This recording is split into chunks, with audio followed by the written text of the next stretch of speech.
A whale buying spree is underway. Today we're going to be breaking down some good things that could be going on in the market, but also some other things to watch. So stick around for all that. I want to thank our sponsor today, and that is OKX. In a time like right now, volatility is one of the biggest things that can happen.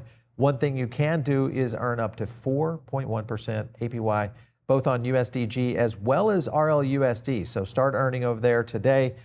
This is available for you by using our link. So this is a big deal. No subscriptions. You don't have to be part of a membership or anything like that. And best of all, no lockups here. So you guys can earn, and then immediately get your money back. It doesn't matter. So very easy to do it. You guys can jump over to okx.com and check it out over there. Use our link for some special offers to get going. All right, I want to go into a few points today that I think will give a little bit of bullish news coming in, and Ben Grossman kind of hit it on the head here. I'm getting a tingling feeling. Crypto is back. How do you guys feel? Do you have that tingling feeling that crypto is back, or do you see some things that could be signs for the bottom? Because I think that is what I'm watching. If you look at the process of the bottom being in, the question is, how long does that bottom last? Here was an analysis on the bottom building in progress. And if you look at a few points, I want to highlight a couple of things within this article. Since early February 2026, price traded below the active investor cost basis, the recent buyer break-even level, approximately 5 months, making this one of the more extended deep value episodes that we've seen in Bitcoin. So if you compare that to also where that mean value is and the realized price, you'll start to see, the blue line is realized price. You'll start to see the last time we saw this was in December of 22, where it actually dipped below, and then we saw the market respond. This is kind of where we are right now. It doesn't mean it can't go below this realized price level, but the point is, could it be starting to set the basis for a market bottom? And the fact that we've got everything that's going wrong right now, I feel like, in macro, and Bitcoin is still holding at 62K, is a pretty good sign, I think, of we might have and or be entering a bottom. Here was Brownstone talking about this. Bitcoin sellers are exhausted, and recently price action may be proof of a bear market bottom. And this is, a bullish divergence. We've talked about this many times with Tim, and I think some analysts now are starting to watch this as well, is that we are seeing the kind of activity, especially when you look at the whales, and I'll show you something that's kind of interesting on that here in a second. But I've got a clip here talking about, are we close to the bottom or not? Take a look. If bad news isn't moving the market lower, that maybe that's an indication that things are steadily improving. I know that's sort of a silver lining, but you would think that, the Iran war or ceasefire ending, or, like you said, a hawkish Fed, it's been a lot of things that would traditionally be bad news and potentially actually move the market down. So the fact that we're holding strong, kind of the title here, maybe is a signal. It is to me. Yeah, I mean, MicroStrategy selling has not really, 3,500 Bitcoin has not really had much of an effect. Not massively optimistic, but, and maybe we're at this kind of investor capitulation point right now. MVRV, so that's market value over realized value. So it tells you sentiment is low. It tells you that a lot of people are hurting right now. And to me, that's indicative of us being very close to a cycle low. These are the kind of pain points that you do feel in a true bear market. Capitulation is the question I have. Do we see enough of that in the market? And I think to a certain extent there probably is. Matt Hougan had some interesting analysis on this that compares this back to 2019. Listen to what he had to say, and then I'll give you some insights on that. This feeling feels very familiar. This feels a lot to me like early 2019 era crypto winter, where you sort of have this period where you go sideways and then a little period down. People get angry, people rage quit, fear and greed spikes towards zero. But it is worth noting that effectively all of the negative news that I can imagine is already well known in the market. MicroStrategy is well known in the market. The Clarity Act is well known in the market. The substitution effect is well known in the market. So I do think we're in the process of bottoming. Doesn't mean we pinpoint here and go back higher. I think it's totally possible we trade into the 50s. But what I was telling some folks at a advisor conference I was at yesterday is this is an interesting moment to sort of TWAP into Bitcoin and your high conviction bets. and know that in a year from now you'll be happy. And if in a month from now you might be wishing you had waited, but in a year from now I think you'll be pretty happy. So what you saw there with Matt, let me kind of run this back here to give you kind of some insights here. So this is the range right here that I'm kind of focusing in, which is that July range. And if you look at July, we'll go right there. It was pretty much flat right there. In reality, it was right at 13% all the way into February of 2020. And then, of course, we know what happened after that.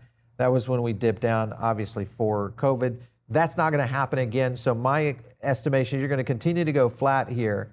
You're looking at this bottom range, and the question is it shorter? And then does it turn up and we see a market recovery? Does this go into 2027? That's the real question I think a lot of analysts are asking right now. Let me know what you guys think. Do you think we get 100,000 Bitcoin? Because there's a handful of people think we're going to see 100,000 Bitcoin in 2026. Let me know what you guys think. Is that going to happen in 27 or will it happen in 26?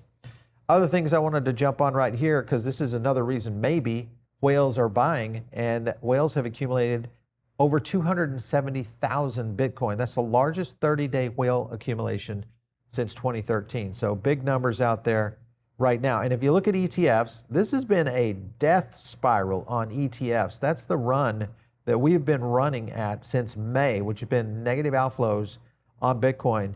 And now we have a little bit of a positive move. So is that little move right there maybe something to consider a bottom signal? Again, these are somewhat positive signs in a very bad situation that's brewing still on the macro front.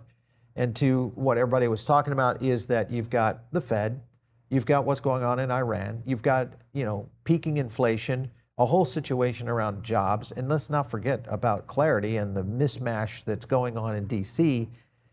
I think that in itself and being able to hold the market as it has been over just the last few weeks that's a relief, I feel like. So it's a pretty significant issue that's playing out. Another signal here to me that mainstream finance getting into the market now tells me they're a lot more committed to this, and especially someone like Vanguard. You even have Varric Balchunas saying it right here.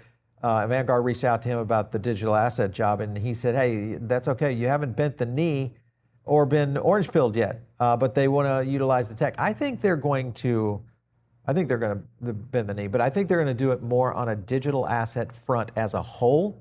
And really, that's what the digital asset director, or I guess their head of digital assets, is asking for, is to really look at infrastructure and use case. I think they're going to start to figure out what this really means to the market, and they're going to move on it with a lot more activity, maybe more ETFs, maybe something even more special around this as well to compete with the likes of BlackRock. So be on the lookout for that. Bitcoin also had a red May and June. It averaged 19% of return in July. If this repeats, July could tap the 70 to 71 room. I don't know. If you saw 70 to 71 for Bitcoin, would you exit the market right there and rebuy if we see a 50? How would you play this? Or just hold through, continue to dollar cost average? How would you guys play that market if we see that kind of performance? Let's go over to Ethereum real quick just to show you the 30-day on ETH ETFs, which has started to turn around here in the last 30 days. Not a bad look right now for Ethereum. There are a handful of things, too, that you have to watch for. Institutions are loading up again. ETFs bought 70 million worth of ETH yesterday, largest daily inflow, 28 days. We just showed the chart there. 5 straight days of buying, 162 mil. So this is good news in general. So if you consider what Matt was talking about in terms of 2019, and you do an ETH Bitcoin chart on this and go back into July, you can kind of see there was a little bit of down run there. But then, of course, Ethereum exploded in performance over Bitcoin. So look at the chart here as it starts to move all the way into December of 2021. That is a massive run here, guys, on digital assets for a long period of time before we started to see really the pullback that began where Bitcoin started to take control back in 22 and 23. So these are the kind of things that we're watching very closely. And I think as we see that and the explosion of what's happening with Robinhood right now, Robinhood's daily chain DEX volume hits a record high. This is 560 million. This thing's going to explode, I think. And we're going to continue to see more activity on this, I think. Now, granted, we were talking about this in studio just a few minutes ago, is that, and this may be true, is that Robinhood's probably going to have a lot of retail volume and daily active addresses igniting, but are we going to see people building on the chain? Probably not. There's probably going to be businesses and things like that that are building, including institutions on finance that will be building elsewhere. But the fact that you see this much volume is pretty insightful to where Ethereum is going to be heading. Here's another point of this. Robinhood may be the only one of the first major traditional finance platforms to build on Ethereum's L2 ecosystem.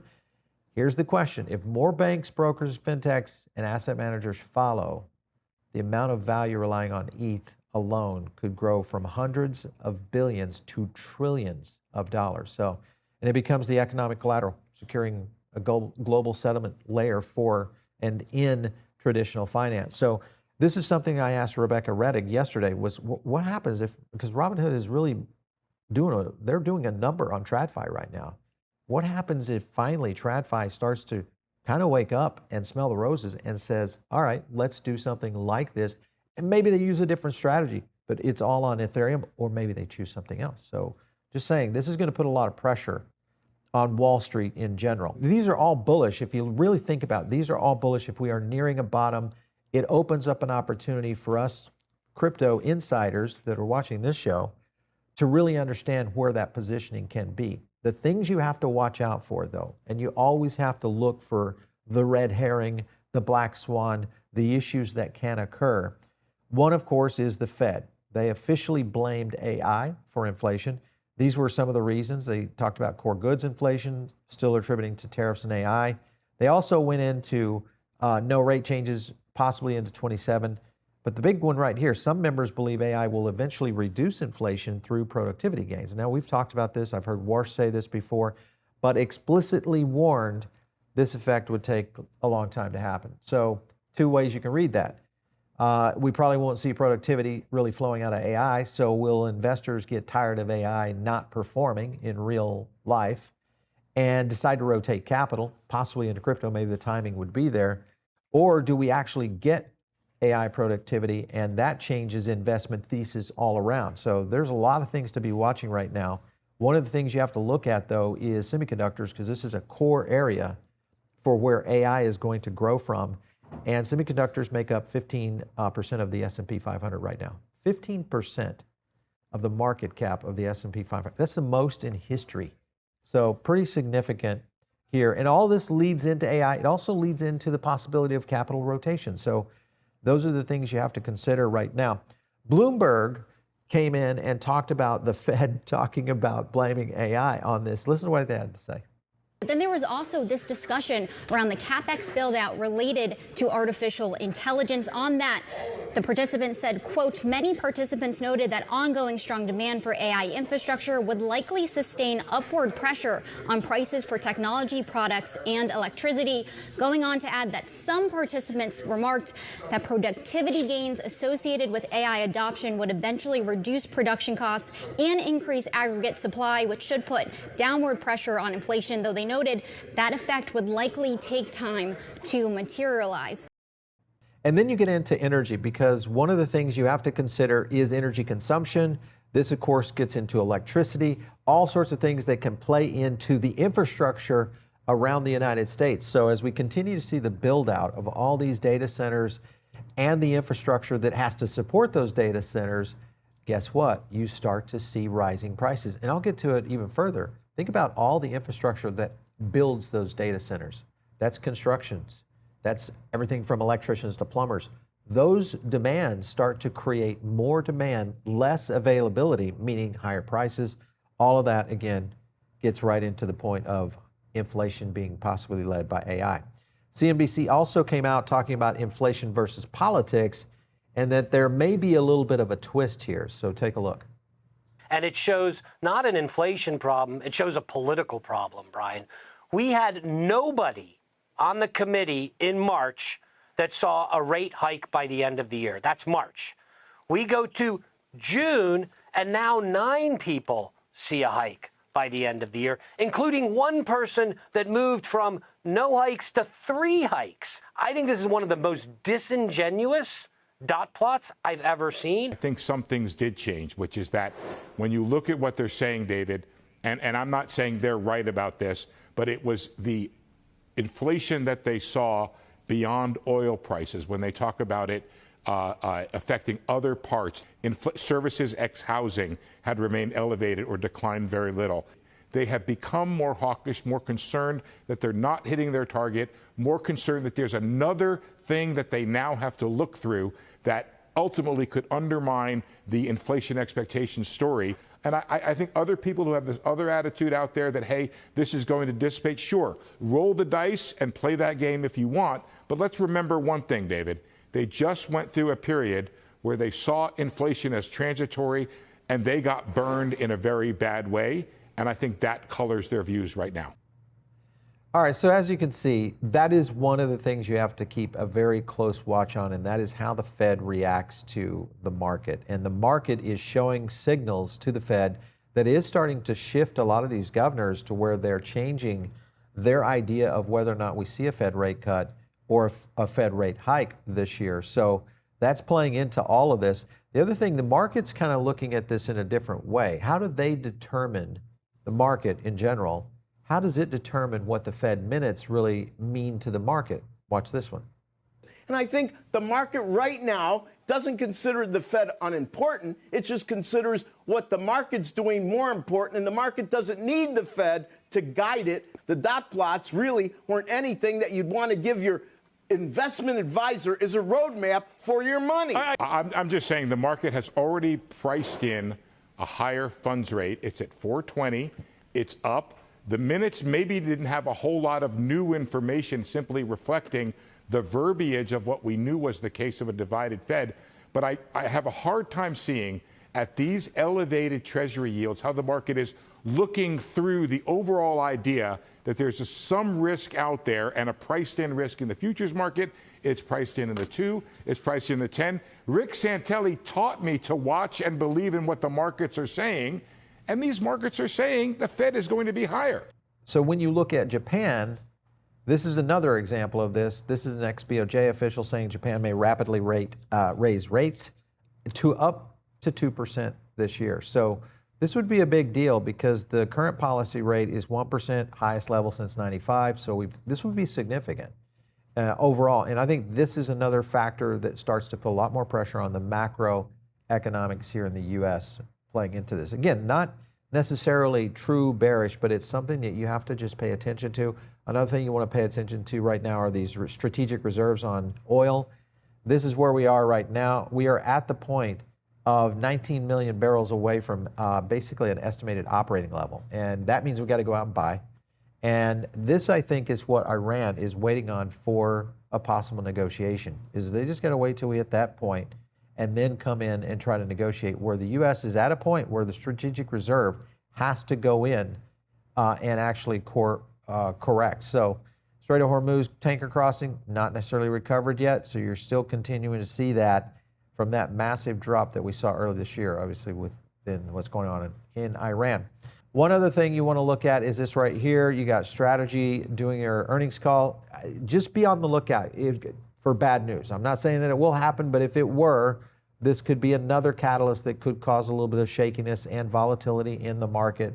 One other thing that you have to consider is where the Clarity Act is. Most people will say, all right, well, it's very, very bearish right now. And I think it still is, it's on life support of being able to get through. However, there are some things that are happening right here. This just released by Senator Warren saying that, listen, the Clarity Act must prevent the president and the vice president, members of Congress, senior admissions, and their families from continuing to profit on crypto. So she's not saying that the Clarity Act should be knocked out. She's saying that as we pass it, we just got to get an ethics parameter around this. And that maybe, is this bullish that I'm hearing from Senator Warren? Could that be the case? I don't know. If you look at the odds right now, not looking good, holding it flat at 45%. So really, when you kind of consider all the good and all the bad here, and you look at where we could be, and that is maybe nearing the bottom, are you guys feeling that this is possibly the bottom trough that we're going to be rolling in? Let me know in the comments what you guys think.